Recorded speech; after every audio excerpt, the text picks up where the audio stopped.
Thomas Sankara avait déjà répondu à l'ingratitude des politiciens européens. Il avait déjà dit ça lors d'une réunion, un sommet de l'Union africaine. Bon, on appelait ça à l'époque Organisation de l'Unité africaine, à Addis Abeba. Vous savez tous, les amis, qu'au début de cette année, Emmanuel Macron a rencontré les ambassadeurs. Et devant les ambassadeurs, il prétend comme quoi c'est la France qui a décidé de quitter certains pays, comme le Tchad et la Côte d'Ivoire. Mais que non, les Tchadiens ont humilié la France.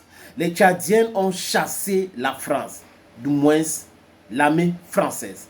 Et devant Cheikh Lavrov, j'ai vu le point de presse ou la conférence de presse avec Cheikh Lavrov et le ministre tchadien des Affaires étrangères, qui a été sans équivoque.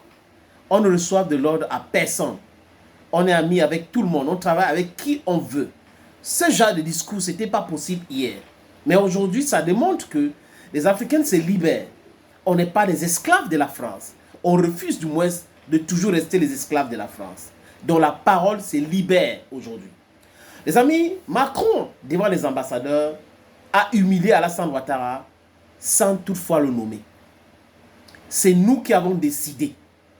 Alors que Ouattara, dans son discours, a dit que la Côte d'Ivoire a décidé. Et Macron vient dire non, c'est nous qui avons décidé. Et pour la Côte d'Ivoire, c'est vrai. Vous avez vu la réaction qui est venue du Sénégal. Parce que le Sénégal aussi a parlé de l'armée française. Il ne veut plus de base militaire français au Sénégal. Ousmane Sonko avait réagi. Le président Bassirou Diomaye Faye avait réagi. Jusqu'à dire aux journalistes de France 2 que est-ce que vous trouvez normal en France d'avoir une base militaire sénégalaise? Et les gars étaient dépassés. Oui, que les enfants rentrent à l'école, ils voient l'armée sénégalaise en train de patrouiller et tout ça. C'est normal. Et la réponse était claire, que ce n'est pas normal. Donc, le Sénégal ne pouvait pas décider de chasser l'armée française sur son territoire. Et Macron dit que c'est lui qui a décidé. Le Tchad de Mahamat Kaka Déby ne pouvait pas décider de chasser l'armée française au Tchad. Parce que, les amis, l'insécurité au Tchad, c'était le dada de l'armée française. L'armée française était derrière toutes les tentatives de coup d'État, le terrorisme, le financement du terrorisme, l'armement, le renseignement des terrorismes. L'armée française avait même refusé au Tchad d'accompagner l'armée tchadienne pour riposter après une attaque de Boko Haram.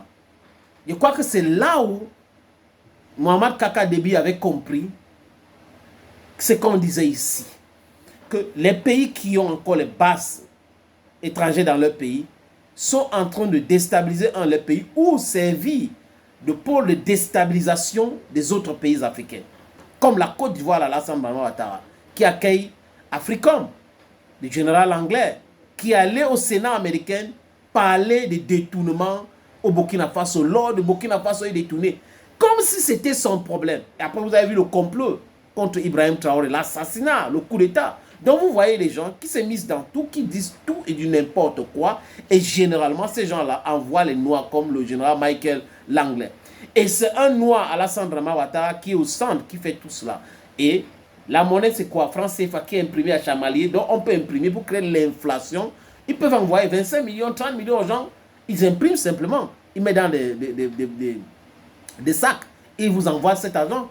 Ce sont des papiers peints, ça ne sert absolument à rien, ça détruit le tissu économique de nos pays. Les amis, Macron avait osé dire que l'ingratitude n'est pas transmise à l'homme. Donc lui, il est humain. Les Français sont humains. Et les Africains ne sont pas humains parce que les Africains sont ingrats.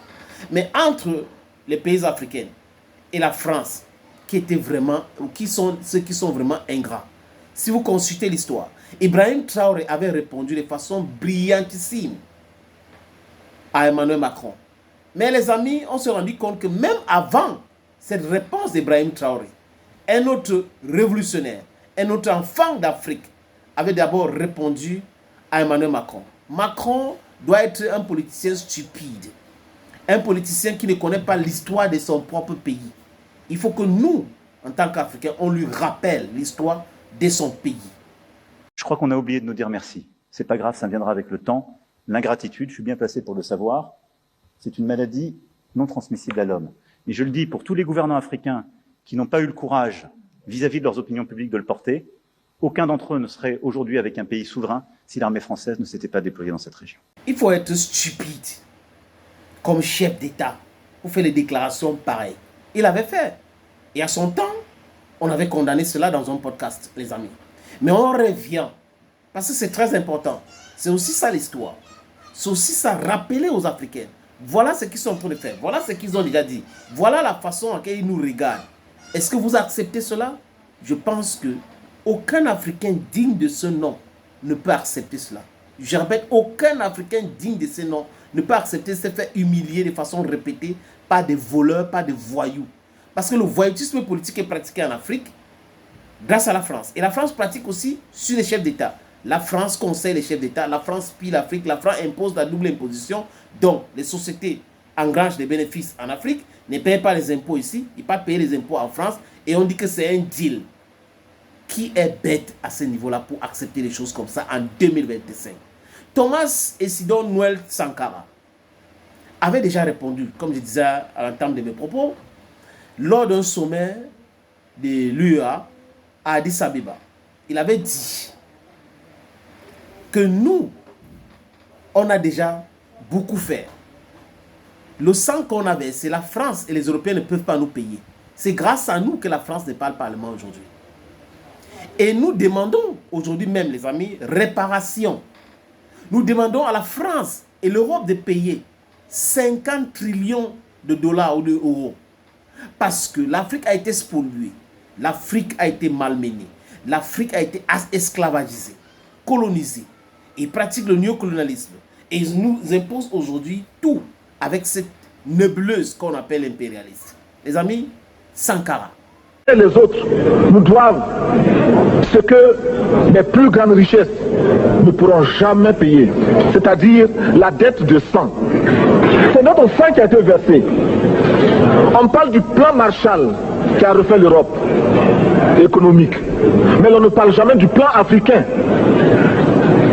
qui a permis à l'Europe de faire face aux hordes hitlériennes lorsque leur économie était menacée, leur stabilité était menacée. Qui a sauvé l'Europe? C'est l'Afrique. On en parle très peu. On en parle si peu que nous ne pouvons pas, nous, être complices de ce silence ingrat. Si les autres ne peuvent pas chanter nos louanges, nous avons au moins le devoir de dire que nos pères furent courageux et que nos anciens combattants ont sauvé l'Europe et finalement ont permis au monde de se débarrasser du nazisme. Voilà l'homme, c'est un garçon. Il avait trop d'avance. Trop d'avance. Oui, c'est pour ça que dit aux certaines personnes, non, c'est pas nous aujourd'hui, on ne découvre rien, on n'invente rien. Et il y a Lumumba qui pensait déjà comme ça. À l'époque des indépendances, Kwame Nkrumah pensait déjà comme ça. Mario Ngouabi, Olympio, ils pensaient déjà comme ça. Omniober, Ernest Wanji, Félix Moumier, on sait qui on laisse qui, les amis, et ils pensaient déjà comme ça. Ce n'est pas nouveau. Mais nous sommes en train de faire le travail que nos dévanciers avaient déjà commencé. Thank you, friends. Arongome.